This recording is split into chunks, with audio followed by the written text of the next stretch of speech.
శక్తి media ప్రేక్షకులకు నమస్కారం. నేను మీ జర్నలిస్ట్ విక్రమ్.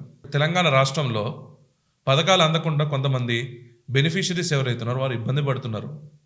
వారి వైపు ప్రతిపక్షం గొంతెత్తడం సాధారణమైన విషయమే.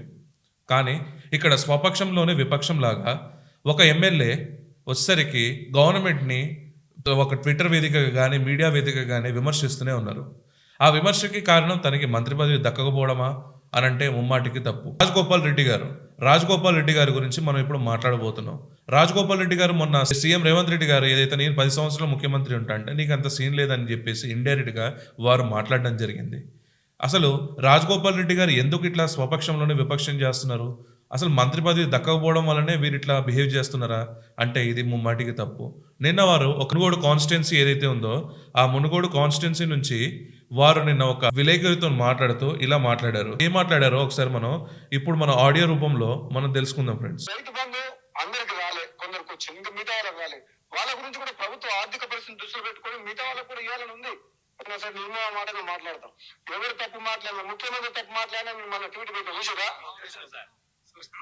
ఎవరు మాట్లాడినా సరే తప్పు అనేది రాజగోపాల్ రెడ్డికైనా తప్పు, ముఖ్యమంత్రికైనా తప్పు.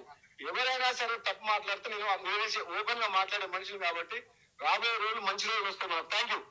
వారు మాట్లాడుతూ నిన్న రైతు బంధు అందరికి అందలేదు, ఇంకా కొంతమందికి రాలేదని చెప్పేసి వ్యవసాయ రైతుల పక్షాన వారు మాట్లాడడం జరిగింది. రీసెంట్గా రేవంత్ రెడ్డి గారు నేనే 10 సంవత్సరాలు ముఖ్యమంత్రి అన్నప్పుడు కూడా మీరు మాట్లాడిన తప్పని ఖండించడం జరిగింది. అసలు రాజగోపాల్ రెడ్డి వర్సెస్ రేవంత్ రెడ్డి గారు ఎందుకు ఇట్లా మాట్లాడుతున్నారు, ఎందుకు వర్ష విమర్శలు చేసుకుంటున్నారు? అయితే గల్లీలో రాజగోపాల్ రెడ్డి గారిది ఒకడైతే ఢిల్లీలో అక్కడ నిన్న మీటింగ్లో రాహుల్ గాంధీ గారు, అక్కడ వచ్చేసరికి ప్రియాంక గాంధీ గారు కూడా ఉన్నారు. రేవంత్ రెడ్డి గారు ఏం మాట్లాడారో మీరే చూడండి. ఏ letter, this is for me lifetime achievement, this is for me Oscar award, this is for me Nobel prize. Shrimati Sonia Gandhi ji मुझे अप्रिशिएट करते हुए एक खत लिखा है.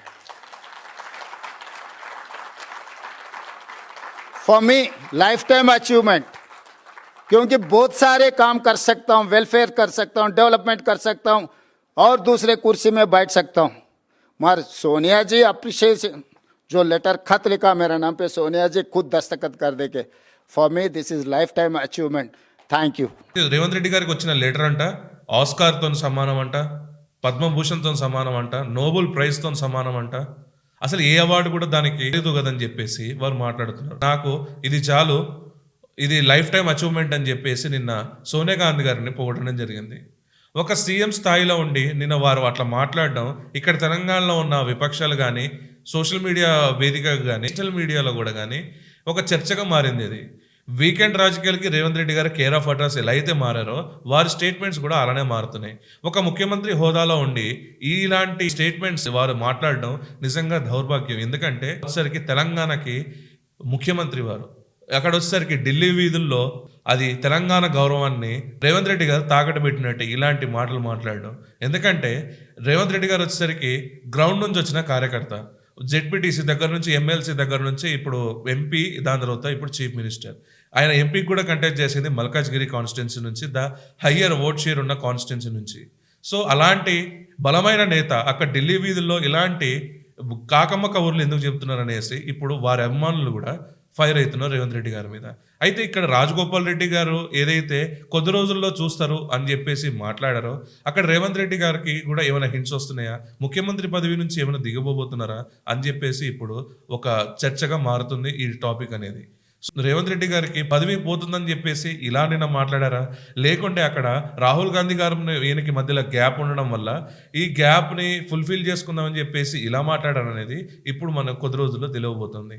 సో మీరేమంటారు ఫ్రెండ్స్? రేవంత్ రెడ్డి గారు నిజంగా పదవికాంక్షతోనే ఇలా మాట్లాడారా, లేకుంటే రాహుల్ గాంధీతోని గ్యాప్ ఏదైతే ఉందో అది ఫుల్ఫిల్ చేసుకోవడానికి ఇలాంటి స్టేట్మెంట్ చేశాడు అఫీషియల్గా?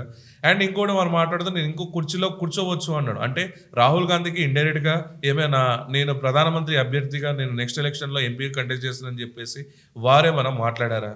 ఇప్పుడు మనకు రోజుల్లో మనకి తెలియాల్సింది ఫ్రెండ్స్. సో ఈ వీడియో కానీ మీకు నచ్చినట్టయితే లైక్, షేర్ అండ్ కమెంట్ చేసి అండ్ ఈ ఛానల్ని సబ్స్క్రైబ్ చేస్తే మమ్మల్ని ఇంకా ఎంకరేజ్ చేసినట్టు ఉంటుంది. సో సబ్స్క్రైబ్ చేయడం మాత్రం మర్చిపోకండి. జై హింద్, జై భారత్.